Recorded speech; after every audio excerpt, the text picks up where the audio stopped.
Okay, so good afternoon, good evening, everyone. My name is Beatrice Tolagan. I'm your facilitator. I'm the 350 East Asia Field Organizer. And tonight, we're going to be talking about digital organizing and campaigning towards Earth Day digital strikes. So this is the session 2 of our first module. And later on, I'm gonna be getting into the other modules. So before we begin officially, I'll just go over the thinking behind the first module of the Asia Climate Web workshops. So we're going to be running through 3 topics. The first one is just recovery from last week. This one is for digital campaigning. And the third one for next week is campaign highlights from Asia. So in light of the COVID-19 quarantine in some countries in our region, we really prepared this 3-part series, and not just in preparation for Earth Day, but also to center empathy and community care to build a community of practice between up and coming organizers and campaigners from various countries in our region. So our goal really is to stave off isolation in pursuit of solidarity, and we hope that this platform will be our innovative way to sustain relationships built within our network while bringing to the fore enriching discussions and the values underpinning our work. So let's go into the future for a bit. What's coming up? So the first, just like last week, we're going to be sending you feedback and evaluation forms. We're going to be doing this for the next 2 weeks between this session and the next one. The second point is that on June, we will be launching Module 2, which will be entirely on fossil fuel finance and divestment campaigning here in our Asia region. And then Module 3, which is scheduled for August, will be the first ever online Asia Climate Leadership Camp. And the applications for this will be opening this June. So to anchor a bit more into the present, we have 3 simple goals. The first one for this session is to get oriented about best practices in digital campaigning in the Asia context specifically. So our panelists today have called their learnings from more than a decade of experience in digital campaigning and working with various nonprofits in various capacities. So I'm sure you'll learn a lot from them, and this will be a very engaging session. It's amazing to have an opportunity to pick their minds. The second goal is to connect to other digital campaigners in the region. So I'm aware, of course, that not everyone identifies as a digital campaigner or a digital organizer yet, but we hope not just to build capacity, but to give you a network of up-and-coming organizers and campaigners in the region that you could reach out to for support in your respective campaigns, or simply to have a support system in these trying times. And our last goal for today, we're going to be having a short segment where 2 or 3 people from this group will be speaking about their Earth Day digital strike plans, and our panelists will be feeding into that. We'll be giving tips on how to make those better, or how to make those more effective, or how to make those have maximum impact, especially during next week and beyond. So I'm going to be introducing the speakers now. So the first speaker is Jenny Tuazon. So Jenny is our Senior Global Digital Campaign Specialist. She also worked for Greenpeace Southeast Asia for more than a decade in different capacities that involve digital campaigning and engagement, fundraising, rapid response, coalitions work, and engagement systems management. So Jenny created the Philippines online petition platform, bataris.org.ph, and led this project from 2016 to 2018. So Jenny, do you want to say a few words? Thanks, Bea. I'm not sure why my video is not opening up, but yeah, hi. I'm really glad to be here with you all. So let me know if you have questions later on and we'll talk about. Thanks. Thanks, Jenny. And of course, our second speaker is also our speaker from last week during the disaster recovery session, Chuck Baclagon. So he serves as the Associate Director for Asia Digital Campaigns at 350.org. Prior to joining 350, he spent a decade building up the digital capacity of Greenpeace in Southeast Asia. He became involved in activism while studying first degree in journalism at the Polytechnic University of the Philippines. And Chuck was also involved in the youth organizing work that led to the second EDSA People Power Revolt and the abolition of the ROTC in 2001 here in the Philippines. So when he's working, he divides his time between biking and looking after his aged parents. So I'm sure you'll learn more about our two wonderful speakers through their presentation and also through the Q&A session later. But for now, I'll be handing over the floor to Jenny and Chuck so we can get started. Thank you, everyone. And again, if you have any questions during the session, please use the Q&A tab and please vote for the questions that are similar to what you want to ask so that we can address those first during the segment later. So yeah, I'm turning it over now to Jenny and Chuck. Thank you.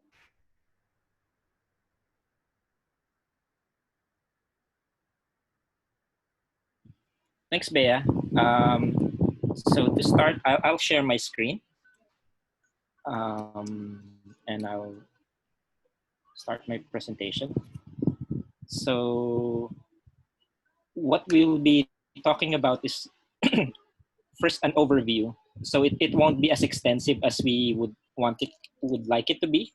So we'll just be giving an introduction on some theories that guide us at our work in digital activism at 350. Also, some samples of tactics that can be used and that some of you guys are already using.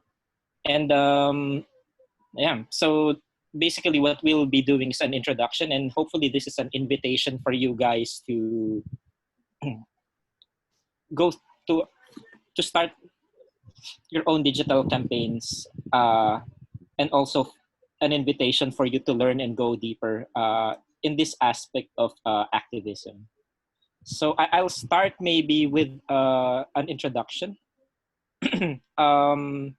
Oftentimes when me and Jenny go through sessions, there's always that understanding in many organizations, including 350 and some of the previous organizations we've been involved in, that digital activism is the way of the future. It's going to be a solution to a lot of problems that activism is having. And before I begin, I'd like to turn your attention that it would be good if we would understand that digital activism will not provide immediate and effective solutions to real world challenges, such as the pandemic or ecological destruction or climate change. However, it provides us with tools that we can use. And if we use it properly, we avoid what is on the photo, where we fall into the default of, how it became a trend in Facebook, where we always send our thoughts and prayers whenever there's something urgent or there's a tragedy that happens. And it's interesting because we're talking about digital activism in the context of the COVID-19 crisis, and the current crisis forces us to rely heavily on digital platforms for campaigns and advocacy, while the implication of the lockdown and quarantines poses challenges for organizers, mainly to make the most out of digital tools and platforms. And it is good because it bridges the gap between the need to physically distance and the need to communicate.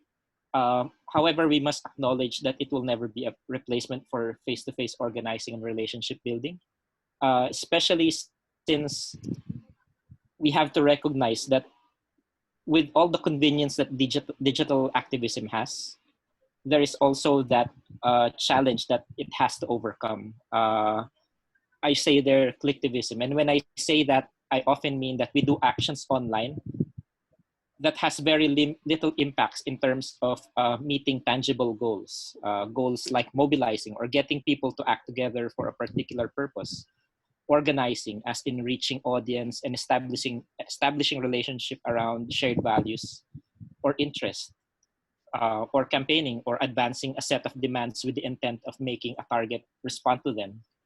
And I think a realistic view of digital activism has to do with understanding that we need to go beyond petitions and social media gimmickry, or at least subsuming it under a clear set of objectives. A realistic view of digital activism should also understand that in order for those things to happen, it has to be part of a bigger campaign strategy, which I would be talking about in as we go along with this presentation. And while we still need, digital activism has that promise, we still need to bridge online to offline actions. And hopefully, once the lockdowns and the quarantine is over, much of the relationships that we've built around digital should translate to offline connections and networks, especially since reliance on digital platforms also makes us realize that it's part of technology and it also contributes emissions. A realistic view of digital activism should understand that in order for the internet to run 24/7 is that it requires data centers to run nonstop, and that requires a lot of power. And in my experience as a digital campaigner, there was once a campaign that I've been involved in where Facebook, because it needs to have a place to host data and to run nonstop, its data centers require a lot of power. So they entertained the prospect of commissioning a coal power plant in Oregon to power one of their data centers. And it was a campaign that we were involved in 2011. And thankfully, the campaign won and Facebook moved from coal to wind. So there's something that we should also consider. And last, also, I think there's also a need for us to shift in terms of how we initiate activism online and discourse on on the internet. Maybe much of the discussion should also look at how are we going to build back better, knowing that we can't go back to normal. And when we speak of never returning to normal, it also means changing the way we campaign, in the sense that we should challenge the default tactics that we use in terms of digital action, like doing petitions, creating memes, holding banners and fan signs and posting it online. Maybe we also have to challenge those default tactics that we have. And here I would talk about campaign elements. Like I mentioned earlier, a lot of the tactics that we do should be guided by a strategy. And here are some elements of what makes a good strategy. Like one is an objective. What is the change you want to see, or what do you want to happen?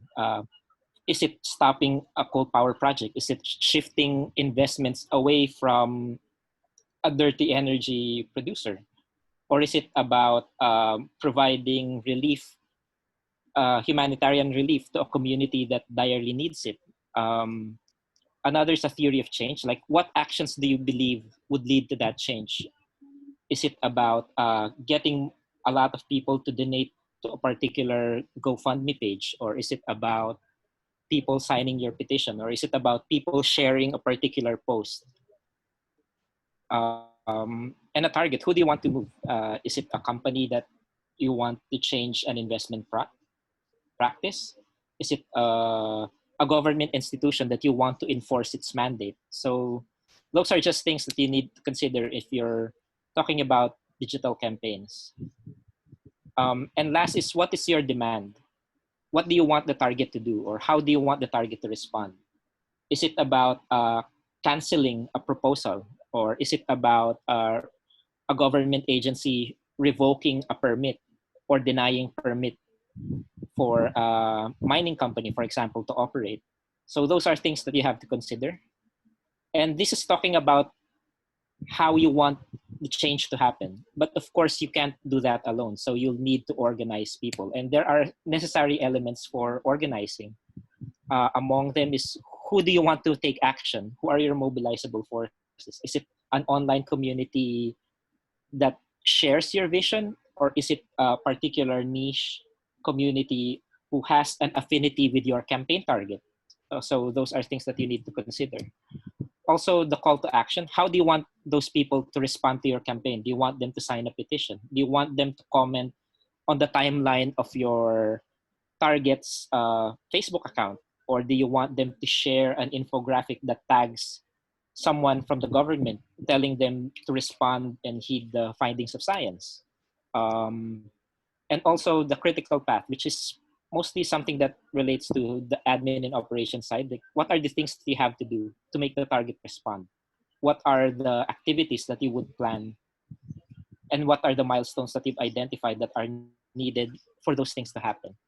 And here we would be sharing some tactics that we have run through the following elements. And we would start with first tactic, that is direct action, which is a public form of protest to achieve campaign demands. And here I'd like to pass it on to my colleague Jenny, who would share the example. Thanks, Jock. Yeah, so well, basically we're thinking about direct action online. So I'm just going to talk about some of the things that we used to do and are still doing. One example is this tag or timeline offensive. So it's basically using the tag or mention function of your campaign target's timeline to put forward your demand, your campaign demands. So this one example is the one that we did targeting HSBC. So we call it Twitter Storm or hashtag takeover.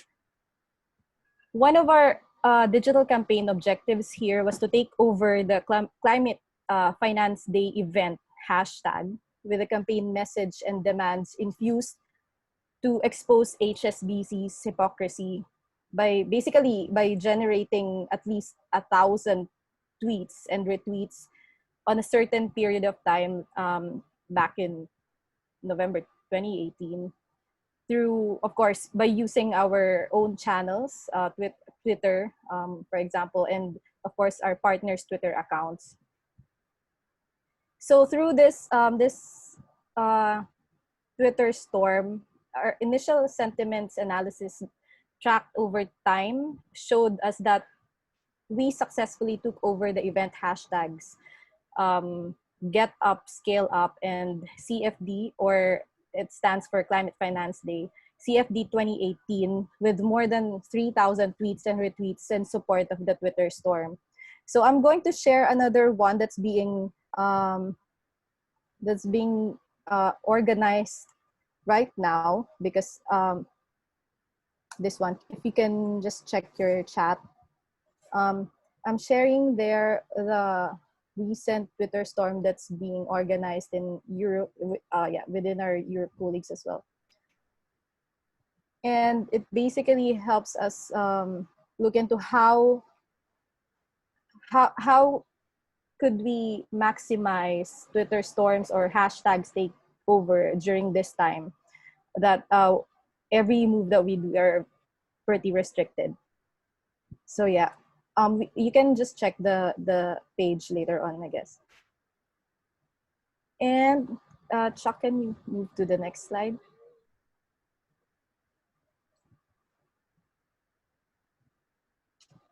So here we have Cyberaction.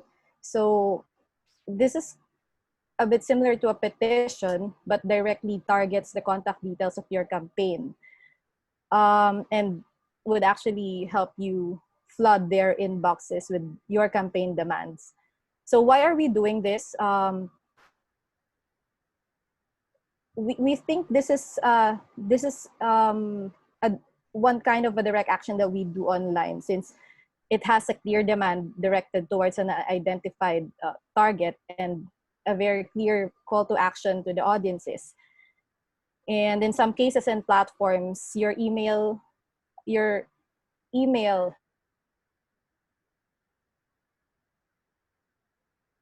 things that we use here is, I'm not sure if any of you are familiar with bataris.org.ph.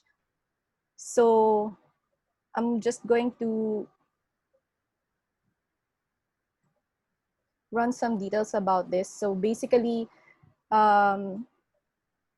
this petition actually has a compelling campaign narrative. So I think effective messaging through words and images must reflect your campaign's identity, moral perspective, values, and vision. It has to be grounded in something deeper. So this one campaign that we did 2 years ago, the No to Nickelodeon Underwater Theme Park in Coron campaign, it actually conveyed how Filipinos love and value Palawan, as it is the country's last ecological frontier.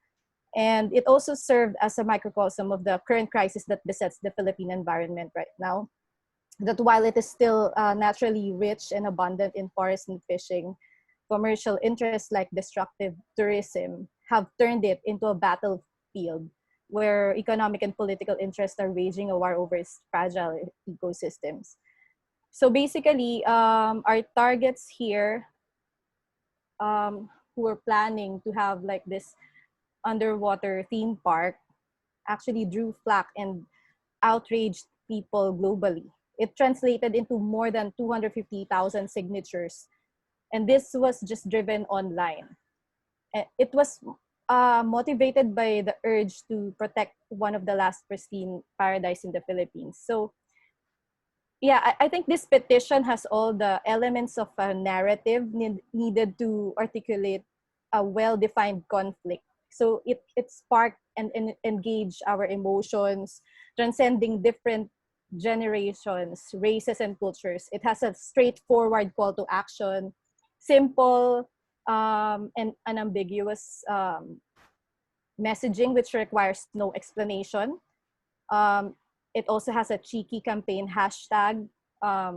We call it Coron is not bikini bottom, connecting it to the SpongeBob series. And last but not the least, it has the right, well, not to mention influential players as campaign targets.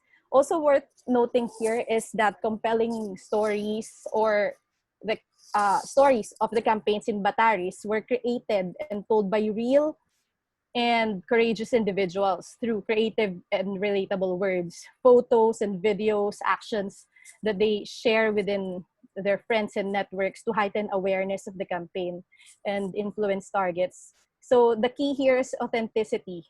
It's very essential. If a campaign does not resonate with the offline world, then do not expect it to resonate online.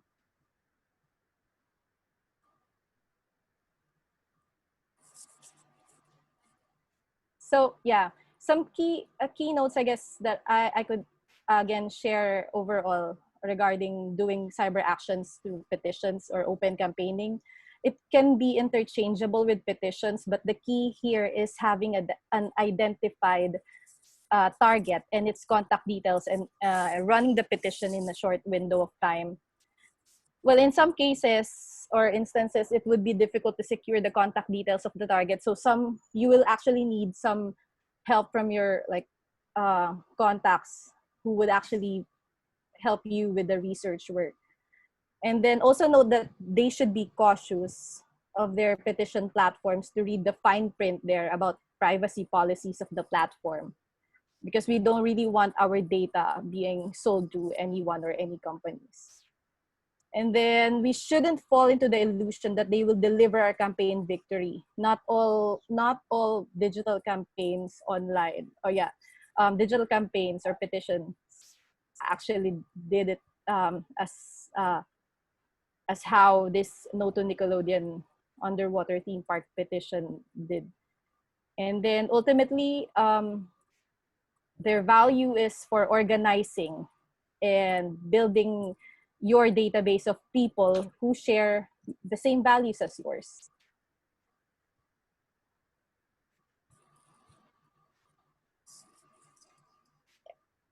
Passing it over to Chuck. Thanks, Jen. And the next one is there's a typo in the presentation, but it's direct communication. Basically, it's a tactic that is about creating public communication directed towards a target. So it's making known communication that you want for a particular campaign target. And what I could share there is if you're familiar with, I know a lot of organizations use this sign-on statements where we would be asking people or organizations to sign a particular statement or a set of demands targeting a particular institution. It's similar to a petition, but mostly it's not being sent directly to the petition, to your campaign target's email. It can be combined, and most of the time people use Google Forms, just like in this one that I'm sharing. If you look at the left, this is for the Just Recovery Principles. when it was circulated across organizations globally last March. It's basically just a Google form that articulates the 5 principles. And what was done there is that the list of organizations were included in a paid ad at the Financial Times, which basically targets institutions to unite towards a global response to the COVID crisis that ensures the just recovery principles are included in that mandate.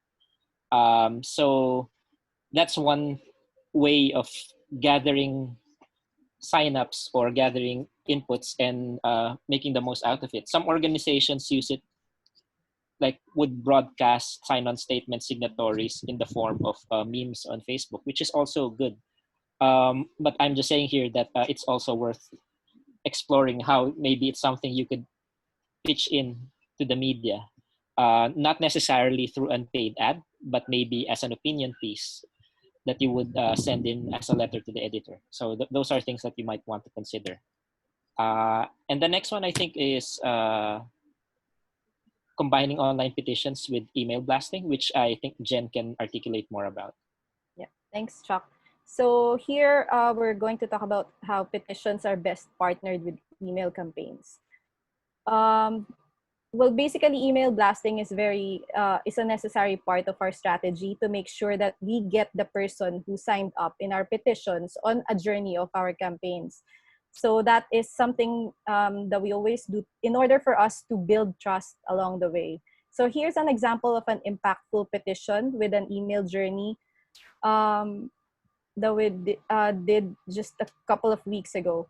So after building this Rio Tinto petition page, basically to ask the Minerals Council of Australia, it's a coal lobby group in Australia.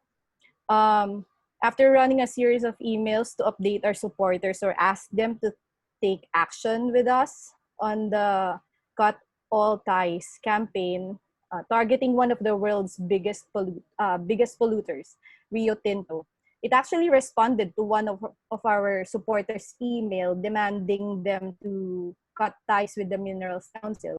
And so I'm not sure if you're able to see the text here, but one of our supporters here, Michael, forwarded our email blast to Rio Tinto. And Rio Tinto actually responded to him, saying that they're actually looking at how the Minerals Council will be going to put forward the climate policy, and if that would not happen anytime, Rio Tinto will cut ties with them. So yeah, that's just one of the examples. So basically, email journeys or campaign updates can encourage supporters and volunteers to participate on a regular basis. So like make small but direct asks by notifying your database or your group of people on your email list of upcoming events or volunteer opportunities. These are just some of the things that you can do to build trust within your network and supporters. Over to you, Chuck.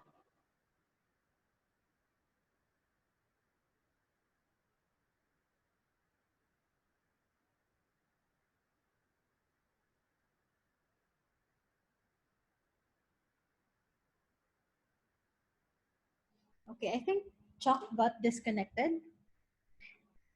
Um, do you have any other notes about that final point, Jenny, while we wait for Chuck to get back online?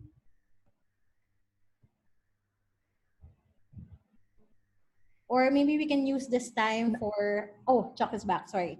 Yeah, we got disconnected from you, Chuck, for a bit. Hope you can hear us. My apologies. My computer, my internet connection got cut off. So I'm back. Can you hear me? Yes, Chuck. Yes. Okay. Thank you. Sorry about that. So yeah. Hold on. My screen just froze. Sorry.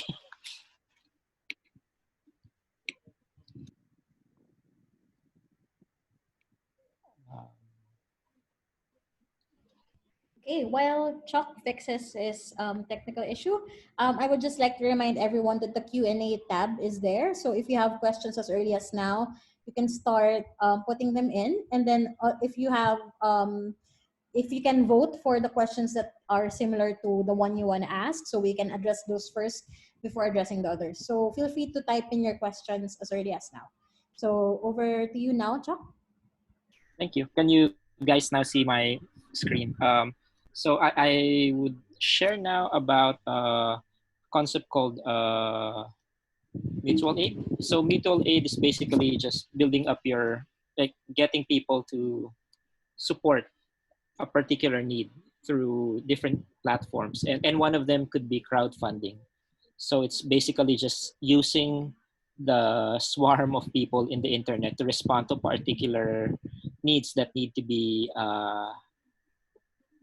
addressed, or like a humanitarian, for humanitarian purposes, or around the climate crisis. And here I'd like to direct you to the photo on the left, which is a project done by Life Cycles and Manila Moves, which is around providing bicycles for medical responders to, and people who are working as frontline responders to the pandemic, to get them mobile through bicycles. And it's basically just establishing a Facebook group where people can be, one, lenders of bicycles, or two, people like frontliners who would need bicycles and articulate those needs. And then three is like, if you want to support financially. And this is an old photo. I think this one is a few weeks ago. So they were able to get 300 frontliners bicycles so that they could get to work for the price of a four-wheel drive car, which is interesting because aside from it being a good means of transport, there's also studies where physical distancing is very in tune with riding bicycles, and also because providing low carbon, like non-motorized transport, are also bridges for long-term campaigns around transport and mobility. And maybe Jen could share about the tweet that is in the right. Yeah, thanks, Chuck. So basically, this is a Twitter fundraising fund for stranded construction workers. So the story of this is that around 200 construction workers in a city here in the Philippines resorted to begging in order for them to buy food after work was temporarily stopped due to the community quarantine. So one Twitter user, upon learning that the construction workers were left with nothing by their employer, initiated crowdfunding for these workers. So a lot of people responded to this call and immediately donated and organized themselves to raise money for those workers. I'm going to share the thread here in the chat. It's some of the conversations there in Filipino, so but probably the translations there will be able to help get you the gist. But then for me, this actually worked because there's a straightforward call to action, which is to donate, to contribute. And the story is a matter of urgency. So I guess these are some of the things that we always need to keep in mind, not just because the story is like heart-wrenching or something, but there is this urgency, and that your call to action is clear to everyone.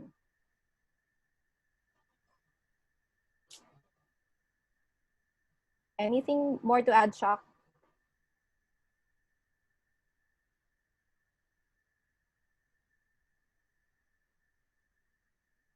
Yes. Another thing that you should consider is there are many crowdfunding platforms that you could use, and we in terms of how you would determine those platforms, whether you would like to make use of them. It's actually a matter of discerning one, urgency, because if it's responding to an urgent matter, you should choose the easiest way for people to transfer support, another security, and also how those things would make people who want to support, would make like donating easier for people who would want to support your campaign. So those are just things that you might want to consider. And maybe that's a good prompt to going through other actions you can do. And I think it's being done by many. What I'll be sharing are done by organizations that we already work with. And it's movement building. When we say that, it's more about doing actions or activities that consolidate people who are already with you to work together towards achieving a set of goals. So the idea there is more around building up the capacity and building up the camaraderie of people who are already your allies. Um, One common usage of that is when people collaborate to create content. On the far left is an art kit that just came out around the Just Recovery. So there's a website. It's actually very interesting. It's arts.350.org. It's curated by the activism department of 350, where they crowdsource the creation of protest materials from different parts. And here are just some art material, artworks that you can use for the Just Recovery campaign, which you can translate to digital memes, but also maybe when the lockdown is over, you can also use it as banners and placards. Another one is an interesting take on using TikTok by an organization that we work with in the Philippines, where they created a multimedia video. And as I believe, it was solely done by individual members in the organization, contributing from writing the song to creating the music and scoring it and then mixing it, and then people participating in the production of the video and optimizing it in social media, which is an interesting take as well. On the last one is zines. Zines are more common as publications, right? They're made in paper. But this one is a project that was done by one of our volunteers in Manila, who also runs an anarchist info shop in his house. And what he did is he created a zine where he crowdsourced out artworks and articles from his friends, and then asked one of them to do the layout, and then uploaded it into a Google Drive and distributed it in mass so that it can also be printable. And those are just content collaboration work that you might want to explore.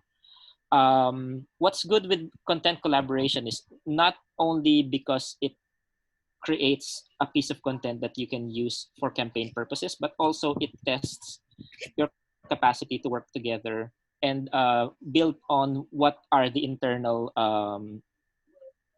skills that are already part of your network. And it's something that you can use as well offline. Um, Also, what we're doing now, the web workshops are part of a long-standing tradition within 350, where we are always creating a community of practice.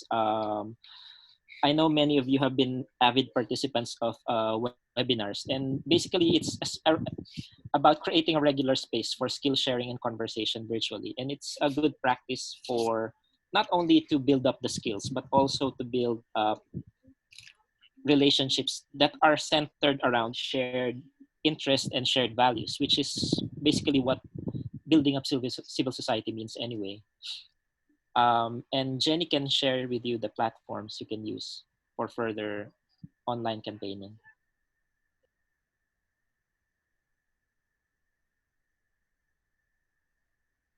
Yep. Thanks, Chuck. So yeah, I'm just going to run through some of the platforms that we currently use and encourage others to also use, and for them, especially if they're doing a lot of storytelling. Um, Chuck, can you go to the next slide?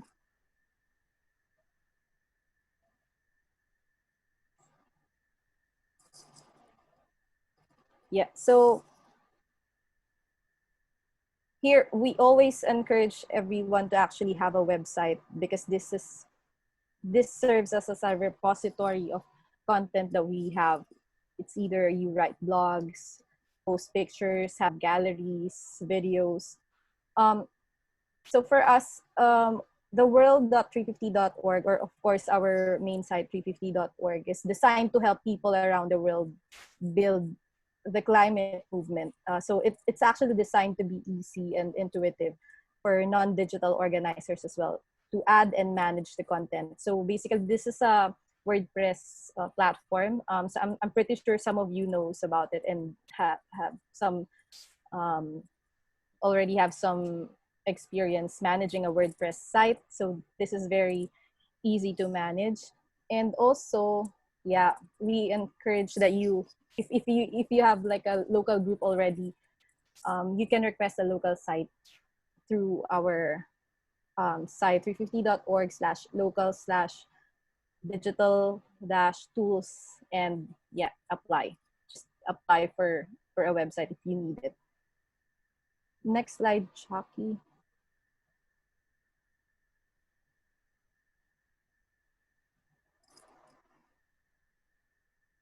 So here we have Action Kit. Basically, this is the main platform that we use for organizing and campaigning. And this actually enables us to create petitions, build our activist database, and of course, send emails. This is where we, this actually helps us establish and enhance our relationship with our supporters. And next slide.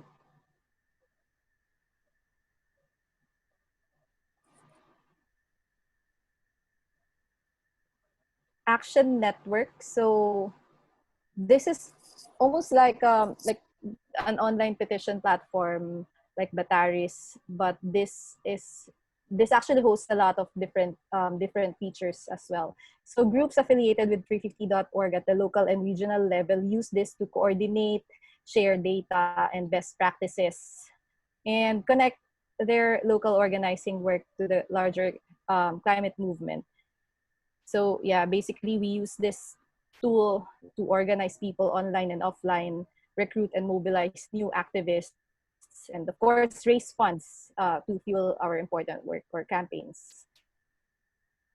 Next slide, Shocky.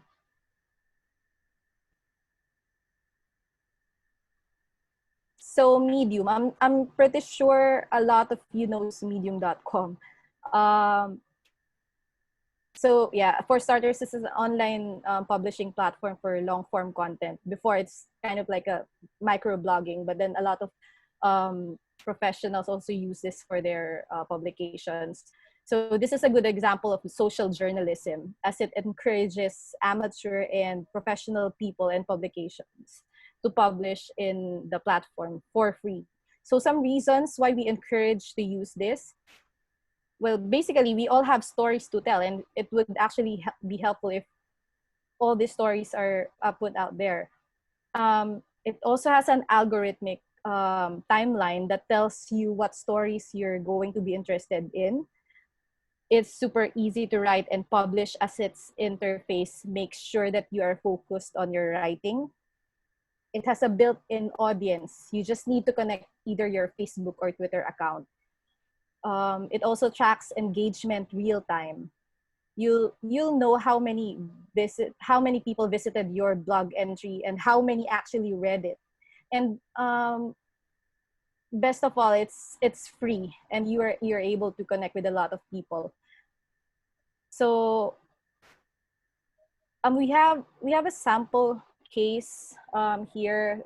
So during the global climate strike last year, one of our volunteers organized her journalism students to create content that will help promote the strikes, because they can't join physically. It was their university's exam week that time. So they produced videos and short blogs and published on Medium. And we were so happy, because a lot of the content were so awesome, and they were able to contribute to the climate strikes even without being there. So I'm just going to share some of the links here. You can check in the chat. Yeah. And so, yeah, I think we're almost at the top of the hour. So Chuck, go ahead. Thanks, Jenny. So maybe I'd close the presentation here, where I'll be talking about how does digital activism relate to the broader work of activists. And I would like to say that I'd use this Venn diagram many times. It's about power. And for us at 350, how we understand power is that it's about organized people, organized resources, and organized ideas. And a lot of those elements can be seen on the examples that we have. When we would be talking about mutual aid, it's about organizing resources around particular ideas and getting people to respond through their resources. So those are just examples. And digital activism has a role to play because it provides the tool to bridge the gap around technology, to bridge the gap of making time and space something that is manageable. Um, and I think one of the goals of digital activism is actually to provide tools that build up an empowered civil society. When I say an empowered civil society, it's a community of people around certain that are asserting certain values that are for the benefit of the many over the privilege of the few. And that's what it provides. It levels the playing field for people to become involved in that constant struggle. And one thing that I'd like to note as we end is that like I've been doing digital campaign work since 2002, and I I always hesitate in giving how tos and talking about particular platforms because if you've been doing that for so long, you'll know that tools come and go, and at the end of the day, it's basically about how you are able to use those tools to realize your vision. And those tools are particularly involved in very particular moments in history where those tools are relevant. And I think that's how we would like to foster the beginning of your journey into digital activism. I know you'll be sent a survey form around which areas of digital activism you would like to deep dive on. And hopefully this is a very useful session for you guys. And I know there's a lot of questions. So I'll hand it over to Bea.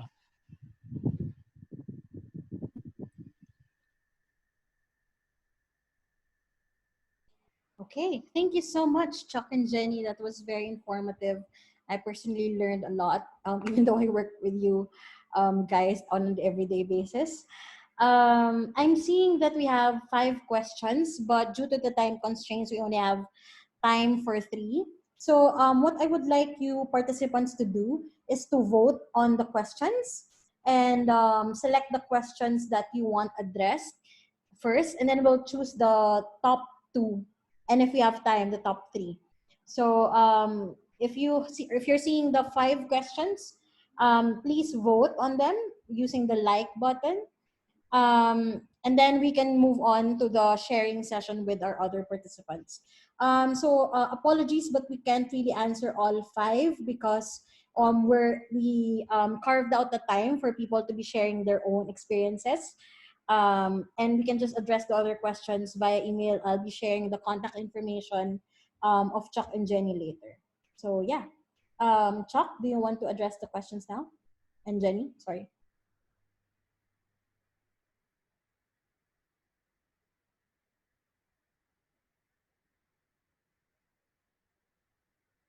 Sure, I already responded to the first one. Um, when about the platforms, I think the quickest response there is if you're getting marked as spam, it's best to create an email group like a Google group or create an account using a bulk mailing platform like MailChimp.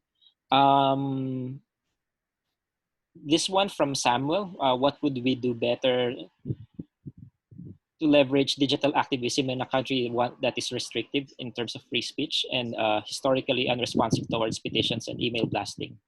For one, this includes staging digital strikes calling for stronger actions from political and institutional actors, and two, action is rarely taken from campaigns unless it is visible and widespread in well, for the first question around restrictions towards free speech, maybe you will be talking about how, is it about censorship or is it about just not being like communication not being publicly responded to?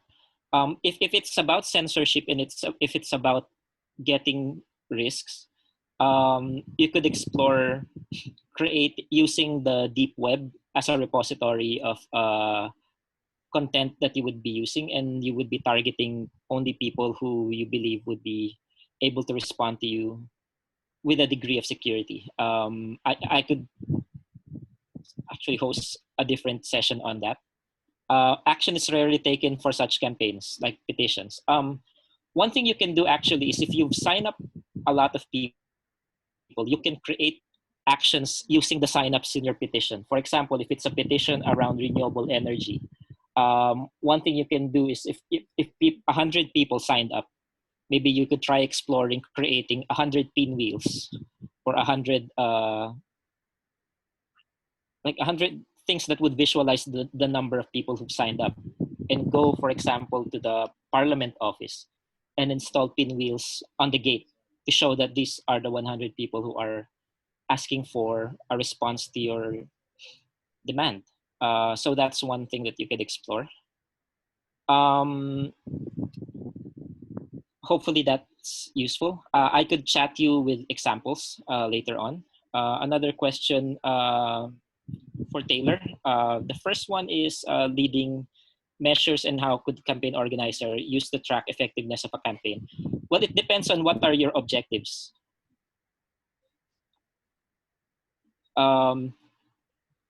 If your objective is basically to get a response from a minister of a particular government agency, them issuing a public response to your demand would be a good indicator. If it's on Facebook, if they responded by putting a reply on your content, then that's a good way to see that. But if your objective is for a message to reach as wide an audience as possible, then you could go for tracking the number of reach on, if it's on Facebook, or if you would be using a particular website, maybe you could have a tracking code on your page using Google Analytics to see how many visits. And if you want to understand how people spread the word, you could also use that analytics tool to see how which social media platforms landed you to that website. So I think Jenny and I can share some tracking tools that we use for 350. But bottom line is, if you want to track progress, it should be informed by what objective you have for your online campaign. And for your second question about what would direct action look like for campaigns, is there a way to go beyond only capacity building and more transactional campaigns gains that levels power? Like cyber actions that target a particular email address are the most common ones to elicit response. Some other digital actions that you can do revolve around legal risks. So I would say it should entail a degree of risk assessment when you would be deploying them. You can set up offensives using like mobilizing people to send facts at the same time to a particular number of a government agency or a corporation, or you can organize people to do a telephone brigade to bombard people with so those are things. There used to be a tactic that we use called the cyber sit-in, where it could result in a denial of service to a particular website. But again, those kinds of direct actions should be taken with due consideration to the risk, but also due consideration of whether we would want to take that risk in the first place. Maybe Jen could add more. No, it's so good, Chuck. I'm keen to answering Gabby Santiago's question.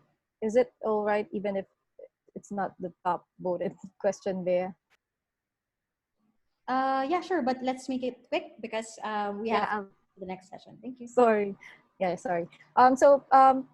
So Gabby asks, DSWD recently warned people about collecting donation from other people, that a permit is necessary. I think that would actually be your own discretion. If you think that the person is trustworthy, that you would actually give money to that, and you will actually see how their campaign is, if it's a legitimate one or not. And I guess that would actually also uh, that would actually need more researching about the background of that person raising funds. So yeah, it's really up to you if you would actually think this person is something that you would be able to trust your money with.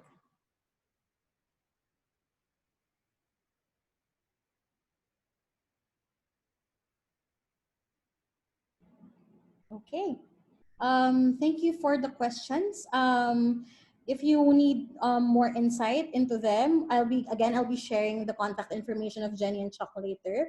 But for now, we have about 5 minutes for now just two of you to volunteer and share us about your Earth Day digital campaign plans. So this is like the perfect platform to get some insight and to promote your digital campaign plans. So if you can have two volunteers, I'm monitoring the attendees right now, and we have, just raise your hand. So we have Mitzi, one, and then we'll be getting another volunteer. So, but for now, Mitzi, do you want to share your plans? Hello, Yes. can you hear me? Yes, yes. Hi, so I'm Mitzi from Youth Advocates for Climate Action Philippines, or YACAP. So for Earth Day, it's going to be a week-long campaign. We'll be releasing statements, and on the 22nd we'll be releasing videos from about our environmental defenders, and we'll be joining webinars by other NGOs, and the Kuya Chuck actually mentioned it a while ago, the song and dance on TikTok. So we're creating a video collage of the youth from different countries, and especially from the Philippines, singing or dancing or just listening to that song. And then we're going to post on the 24th to show that all over the world, even if we're stuck at home, we're still finding a way to talk about the climate crisis, and that it's not something that has to be scary, especially right now since everything else is really, really scary and anxious inducing. So we're trying to make it a bit more light and a bit more fun for people. And we also made a unity statement, kind of like the sign-on statement for the Just Recovery principles about environmental defenders, and that's also up on our site now, and it's open to individuals and organizations. So if other people, if you anyone here on this call wants to sign on to that, that would be really great. Oh, sorry. Yeah, that's it. Thank you. Thank you, Mitzi. And we have time for one more volunteer to share their Earth Day plan. So if you can raise your hand or type into the chat. We always love to hear how our partners and our network is doing their actual online campaigns and actual on-ground campaigns. So this is the time for you to share about your learnings or promote your upcoming plans.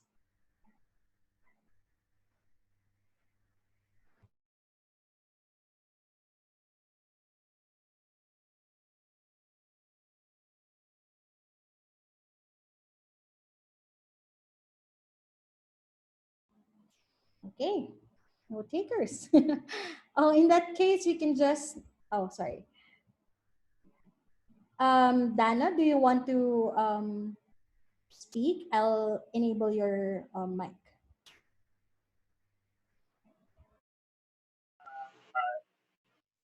Hello, can you hear me? Yes. Oh, hi everyone. My name is Dana. I'm actually a part of the Alpha Team Organization's Climate Educate project, and we were invited by Youth Strike for Climate Philippines as well to join the Easy Voice campaign, and um, I'm glad to be part of that. Especially right now, we're kind of like stuck doing online, everything online. So might as well do something um, noble for the environment.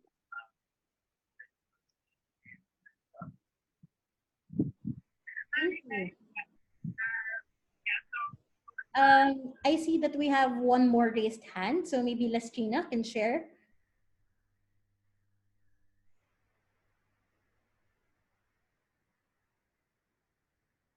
One, Lashrina from Singapore here. So as part of the digital campaign, there's two activities SYCA is doing. SYCA Singapore Youth for Climate Action.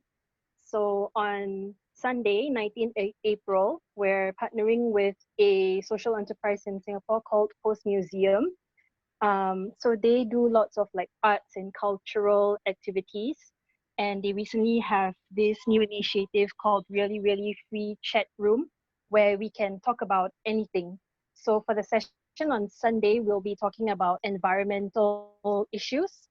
So the first hour will be more on climate change, and then the second hour will be on biodiversity. And I'll be helping to facilitate those conversations. On Earth Day itself, SYCA, and I think there's about 10 organizations in Singapore partnering with We the Planet on a digital strike. Um, and I mean, globally, they have 1,000 people from over 40 countries taking part. So we're doing a digital strike / climate pledge specific to Singapore on Wednesday itself. Yep, that's all. Thank you, Lestrina. And thank you so much again, Mitzi, Dana, and Lestrina for sharing. So now we're gonna move in slowly into closing tonight's session. But before that, I'd like everyone to drop one word into the chat that describes your key takeaway from today's session. So just one word that sums it up for you.